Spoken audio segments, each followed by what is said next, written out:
خب اکنون بیایید داملا شما گفتید که هر وقتی که انسان نمیداند موافق آیات قرآنی به اهل علم مراجعت کنند و خب در زمانی که نوکک شما گفته گذاشتید امامان بزرگ گفته بودند که به آنهایی که طالب علم هستند به آنها سپارند، یعنی که یک قسمت علما اجازه دادند برای آنها. و در زمان ما امروز وسایط اخبار عامه خیلی پیش رفته است و یکی از همون جهد کردن و قوت نشان دادن بسیارتر از آن که دعوت کردن به واسطه وسایط اخبار عامه خوبتر شده است و قوتش هم به قوتتر شده است. اما امروز یگان عالم نمیبراید و نمیگوید که زکات مال را به وسایط اخبار عامه که امروز دعوت میکند به آنها سپارید. و مثلا مردم عادی، سوال مردم عادی میگوید که اهل علم امروز پیدا نشده است که گوید که بیشتر به وسایط اخبار عموم که جهد دارند مردم را دعوت کنند به آنها نیز زکات سپارند. و شاید که در زمان امام بزرگانی که شما نوکه گفته گذاشتید نبود، این معاصر است، تکنیک معاصر است امروز که دعوت پیش میبرد.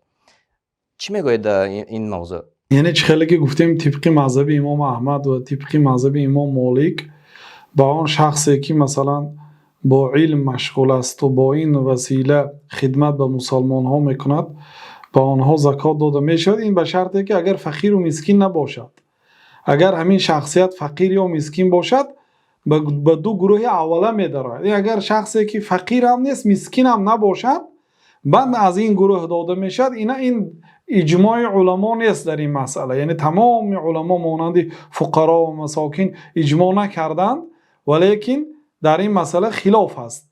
یعنی بعضی علما داده میشود گفتند برای اینکه آنها به منزلت مجاهدین در راه الله سبحانه و تعالی هستند گفتند. یک چیز دیگر هست که یگانه شخصیت هایی که قدرت کار کردن دارند ولی کار نکنند به آنها زکات داده میشد، این همین یعنی طالب علما هستند. برای چی؟ مثلا یک عابد گفت که من 6 ماه در مکه عبادت میکنم، 6 ماه در مدینه نماز تهجد میخواند، یک قسم شب را قرائت قرآن میکند، یک قسم شب را خواب میکند، مثلا روزها روزه میدارد، با ذکر و با عبادت مشغول است. من کار نمیکنم، من با عبادت مشغول هستم. آیا برای این زکات میدیم؟ زکات نمیدیم. یگانه شخصی که کار کرده میتواند و کار نمیکند. برای چی کار نمیکنی؟ برای اینکه اگر جمع کرده نمیتونم گفت بین کار و بین علم جمع کرده نمیتونم. اگر کار کنم علم میماند، علم گرم کار میماند. گوید در این حالت فقط به همین طایفه داده میشه.